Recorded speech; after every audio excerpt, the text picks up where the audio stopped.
कहते हैं कि शक इंसान का सबसे बड़ा दुश्मन होता है और अगर शक किसी आदमी के दिमाग में घर कर जाए तो वो अपना तो जीवन बर्बाद करता ही है, साथ साथ उस पूरे परिवार का जीवन बर्बाद कर देता है जो लोग उससे जुड़े होते हैं। जी हाँ, आज हम आपको ये बात क्यों बता रहे हैं? ये बात हम आपको आज इसलिए बता रहे हैं क्योंकि इस शक में कि मेरी पत्नी के साथ कुछ गलत हुआ है, एक जमाई ने अपनी सास को जिंदा जला करके समाप्त कर दिया है।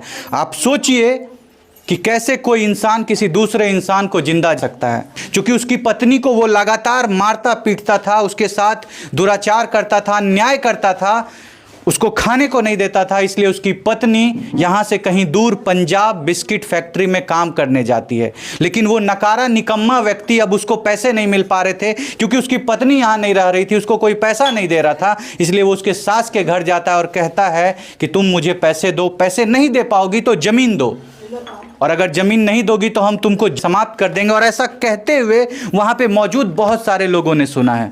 अभी हम उन्हीं के परिवार में मौजूद हैं, यहाँ पे सारे लोग मौजूद हैं। उन सभी लोगों से आपको बात करवाएंगे, सुनवाएंगे इनसे कि कैसे इनके परिवार के उस महिला को, यानी कि इनकी दादी को ये धमकी दी जाती थी कि समाप्त कर देंगे। अभी हम सबसे आपको बात करवाएंगे। देखिए, अभी हमारे सामने वही लाचार महिला है जिनकी मां को जला दिया गया है। आप देख सकते हैं इनके सर पे चोट का निशान, और ये निशान कैसे आया है? जब इनकी मां इनसे कहती है कि बेटी तुम वापस आ जाओ, तुम्हारे पति घर आ रहे हैं, आकर के मुझे धमकी दे रहे हैं, तुम्हारी बेटी को तुमने बेच दिया है, तब ये बेचारी पंजाब से आनन फानन ट्रेन पकड़ के वापस आती है। जो मानसी रुकने का जगह होता है वहाँ पर जब ये ट्रेन से उतरती है, इनका पति वहीं मौजूद रहता है। ट्रेन में धक्का देता है, जाके सर इनका पटरी से टकराता है और आप देख सकते हैं यहाँ पे इनको जख्म का निशान मिला है। आपको सुनवाते हैं इनसे ये सारी बातें। दीदी, क्या नाम है आपका? पनिया देवी। पनिया देवी। हाँ। वो आप ही के पति थे जो आपकी माँ को जिंदा? हाँ, हमरे पति छिए। अहें पति रिया? हाँ, हमरा माँ के जबरदस्ती राते का 12 बजे रात का हाँ। करीब जरा दिल के तक कहने जरा दिल के की सक रहे ओकरा कल दिमाग कि में? तोरा बेची लेलको ले जाके। हाँ, माँ जे छै बेचने रहे अहाँ का? हमरा नहीं बेचले रही। क्या नाम हुआ भैया आपका? राजेश कुमार। राजेश कुमार। वो जो महिला आज समाप्त हो गई है, कौन लगती थी आपकी? मेरा दादी था। आपकी दादी लगती हाँ। थी। बताया जा रहा है कि आपकी दादी को उनके ही जमाई ने समाप्त कर दिया है। हाँ। ये बात आप लोगों को कैसे पता चली कि वही इंसान शामिल है इस घटना को करने के पीछे? 2 दिन पहले कोशिश किया था ये करने का। मेरा दादी जी बताया है कि मेरे ऊपर ये ऐसे ऐसे कर रहा था, पेट्रोल लेकर आया था हमको जलाने के लिए। हम बोले दादी जी ऐसा बात है, चलो घर चलो। हाँ, आप लोग बोले उनको कि दादी अगर दिक्कत है तो घर चलो। हाँ, अच्छा, दादी रहती कहाँ थी आपकी? बसा पे आधा किलोमीटर है। यहाँ से आधा किलोमीटर दूर आपकी दादी रहती थी। हाँ। अच्छा, तो फिर क्या हुआ? कैसे आप लोग जाने कि उस रात को वही आया? तो रात में 11 बजे के लमसम में आग लगा। हाँ, तो अगल बगल वाले आप लोगों को इन्फॉर्म किया? हाँ। वो रात में उधर आया बाहर के तरफ, उसका गाय का बच्चा दे रहा था। अच्छा। वही देखा, बोला तुम्हारा दादी जल रहा है, आग लग गया। और वो जिंदा रहता था तो वो चिल्लाता था। अच्छा। लेकिन उसको रस्सी बांध के और मतलब पूरे शरीर में रस्सी बांध दिया पूरा गया था? रस्सी में बांध के हाँ। उसके बाद तब पेट्रोल छीट के आग लगाया गया है। एकदम जब वो जीवित थी तभी उसी टाइम इतना नफरत था उसको अपनी सास से? अपना सास से इतना नफरत। और नफरत किस कारण था? क्योंकि वो पैसे नहीं दे रहे पैसा मांग रहा था और जमीन मांग रहा था। 2 कट्ठा रोड लाइन में 2 जमीन। आप सोचिए कि एक विधवा औरत जिनका पति जीवित नहीं है, वो यहाँ से दूर, यहाँ से 500 हजार मीटर दूर, यानी कि 1-1.5 किलोमीटर दूर यहाँ से एक खेत में रहती थी अपना घर बना करके।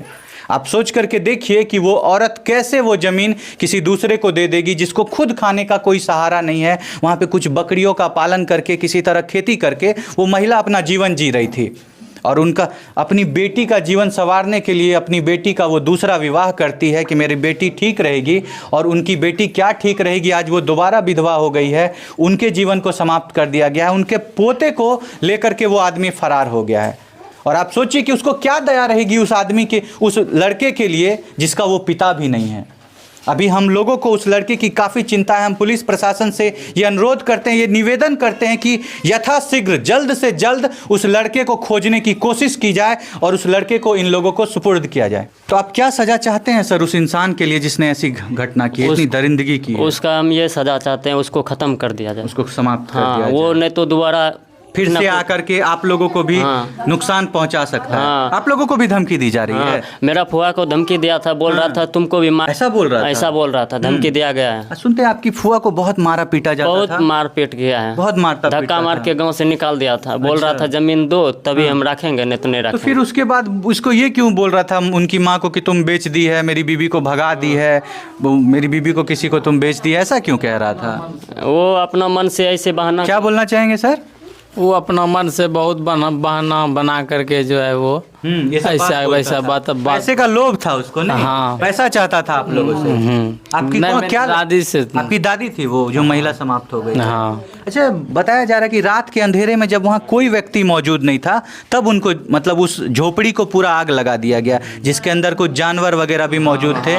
4 बकरी था। 4 बकरी भी थी। अच्छा, लेकिन आप लोग कैसे एग्जैक्ट जान पाए कि वही आदमी ये घटना किया है? वो 2 दिन पहले ही बोला था, मेरा दादी को आया था ऐसे बात, धमकी देकर धमकी देकर गया था, तो उस पे शक नहीं होगा तो और किसी। और मेरा दीदी का भी मारपीट किया था। हाँ, मानसी स्टेशन पे सुने हैं कि इनके सर को फोड़ दिया गया। ना उसी दिन मानसी स्टेशन पर इसका सर फोड़ा। उसके उसी बाद दिन? हाँ, उसके बाद यहाँ सुबह में आया, 8-10 बजे यहाँ पे आया 17 तारीख को, और रात में 11 बजे रात में आग लगा के सोचा इन तीनों को, और मेरी दादी दीदी तीनों था, सोचा तीनों को, लेकिन मेरी दादी ने इन दोनों को भेज दिया सोने के लिए घर पे। हाँ, कि तुम जाओ, हम अकेले रहेंगे, हो सकता है आज भी आ जाए। संजोग ऐसा था कि उसको उसी रोज चला गया, आग लग मेरा। हाँ, तरफ थी रही। कौन हुए चाची आप? सासू माँ है मेरी। आपकी सासू माँ है? जी। अच्छा, बताया जा रहा है कि आपकी सासू माँ को एकदम जीवित मुद्रा में जब थी, रात को सो रही थी, 11 बजे रात में उनके जमाई आकर के ऐसी घटना करते हैं। कितनी सच्चाई है? सही सच्चाई है, 11 बजे रात में आकर काहे ऐसा किया वो? ऐसा उसको बार बार धमकी देता है, पैसा कौड़ी मुझको जमीन दो। मतलब अगर जमीन नहीं देंगे, पैसा नहीं देंगे तो आप जिएगा? हाँ, जला दिया। क्या सजा चाहते हैं ऐसे घटिया इंसान के लिए? जिंदगी भर की सजा चाहते हैं सर। जिंदगी भर का हाँ, सजा जिंदगी चाहते भर हैं। के सजा। उस इंसान को माफ नहीं करना चाहिए जिसने ऐसी नहीं घटना नहीं, की। इसको कैसे माफ करेंगे? इसको भगवानों ने माफ करेगा तो आदमी कैसे माफ करेगा सर? क्या चाहते हैं दीदी? आपके पति हैं वो, आप चाहते हैं कि उनको छोड़ दिया जाए? हमें नहीं छोड़बे। पति छे अहाँ कहाँ चाहे छिया? हमें नहीं छोड़बे। सजा मिले? हाँ, पति सजा मिलना चाहिए। मिलना चाहिए। माइक खत्म करी देना हमरा चाहिए। माँ खत्म कर दिले। माइक कहाँ कोई गलती रहा है? हमरा माँ कोई गलती नहीं। नहीं, कानिया ने चुप भाजी, चुप भाजी। आप देख सकते हैं ये लाचार लड़की जिसके जीवन का अब कोई सहारा नहीं है। एक माँ ही इनके जीवन की सहारा थी, आज वो माँ भी मौजूद नहीं है। हाँ बेरी माँ एलगन रही, अब कौन हमरा पूछते क्या खाल देते, मैं बोझी कब तक रहे लोगों का। आप देख सकते हैं इस महिला के ऊपर इतनी विपत्ति आई हुई है कि आप सोच नहीं सकते हैं। इनके पहले पति समाप्त हो गए, आज इनकी माँ समाप्त हो गई है, इनका दूसरा पति इनके पूरे घर को बर्बाद कर दिया है। इनके छोटे से लड़के को लेकर के वो फरार हो गया। आपका बेटा को भी ले गया है ना? हाँ, छोटा छोरवा से ओकरे लग भागी। डरो और लागे छे कि ओकरा मारियर देता है हैं? हमरा परम दग दग कर छे, छोरवा को न मारियो देल के की करलक। ओकरा से कोई मोह होता है ओकरा जेकर बाप नहीं छे उ? ओकरा वो बाप सतबा पेन होले, अपना बाप नहीं होले। ना